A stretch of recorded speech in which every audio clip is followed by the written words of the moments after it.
रंग माझा कोणता? Tippy tippy tip top what is colour? किंवा कलर कलर विच कलर? असं काहीसा लहानपणापासून आपण खेळ खेळायचो. रंगांची ओळख व्हावी असा त्यात हेतू असायचा. मग ज्याच्यावर राज्य आहे त्याला बाकीचे विचारायचे की tippy tippy tip top what is your colour? तुझा रंग कोणता? मग तो कोणत्या तरी रंगाचं नाव घ्यायचा. मग बाकीच्यांनी त्या रंगाच्या वस्तूला स्पर्श करण्यासाठी पळायचं. रंग सापडण्यापूर्वी शिवलं की तो आउट व्हायचा. अर्थात लहानपणी खेळातले रंग आणि आजचे राजकीय वादाचे रंग यात खूप फरक आहे. आता भगवा, हिरवा, निळा या रंगांवरून राजकारण चालतं. कोणता रंग कधी वाढवायचा आणि कधी कमी करायचा याचं राजकारण चालतं. त्यासाठी भांडणं लावली जातात. या रंगासाठी देवाला, धर्माला, श्रद्धास्थानाला, प्रार्थना स्थळाला वेठीस धरलं जातं. या रंगांचा आधार घेऊन प्रतिस्पर्ध्याला आउट करायचं हा खेळच फार भीषण आहे. या रंगांमध्येच खेळायचं, पण आम्ही रंगहीन आहोत, धर्मनिरपेक्ष आहोत असं सांगायचं. याला राजकारण म्हणतात. म्हणजे लहानपणी शाळेत एक चक्र तयार करायला सांगायचे. त्यावर 7 रंग लावायचे आणि फिरवायचे. मग ते पांढरे दिसायचे. पांढऱ्या रंगात सगळे रंग एक आहेत हा तो प्रयोग. आता अशाच पांढऱ्या शांततेच्या रंगात सर्वांनी एक होण्याची गरज आहे ना. पांढऱ्या रंगात सगळे एक होतील तेव्हा खरी धर्मनिरपेक्षता या देशात होईल.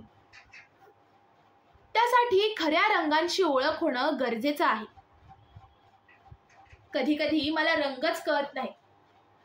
म्हणजे बायको किंवा मुलगी अशा एखाद्या रंगाचं नाव घेते की मला त्याचा अर्थच समजत नाही. इतके आपण या रंगांपासून दूर झालो आहोत का? अनोळखी आहोत का?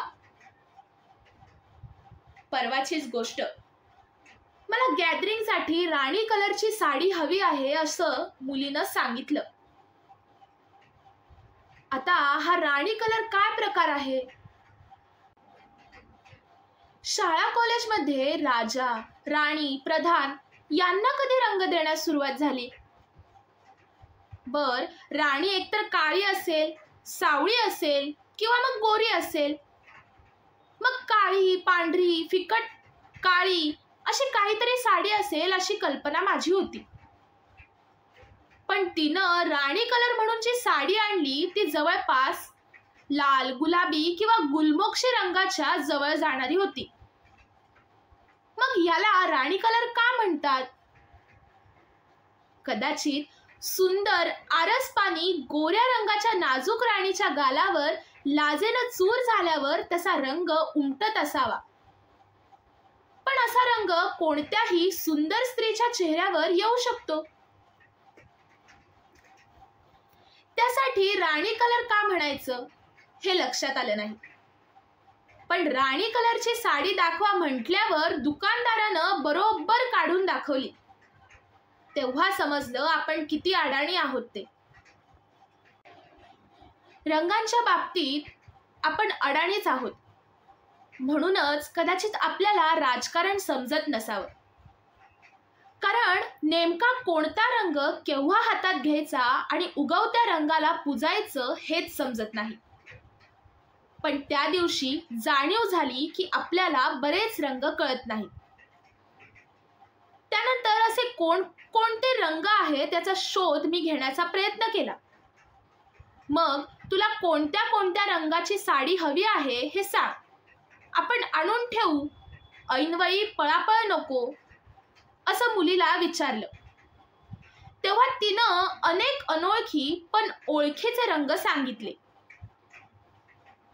त्यामध्ये चटणी कलर, मेहंदी कलर अशी नावं तिनं घेतली. मी पुरता गोंधळून गेलो. कारण चटणी म्हणजे नेमकी कसली असा खवय्येगिरीचा प्रश्न डोक्यात घोळू लागला. हिरव्या मिरचीची, पुदिन्याची कसलीही चटणी केली तरी ती हिरवीच दिसणार. लसणीची, लाल तिखटाची चटणी, कारळ्याची काळपट चटणी, जवसाची चॉकलेटी रंगाची चटणी, वेगवेगळे रंग चटणीला असतात.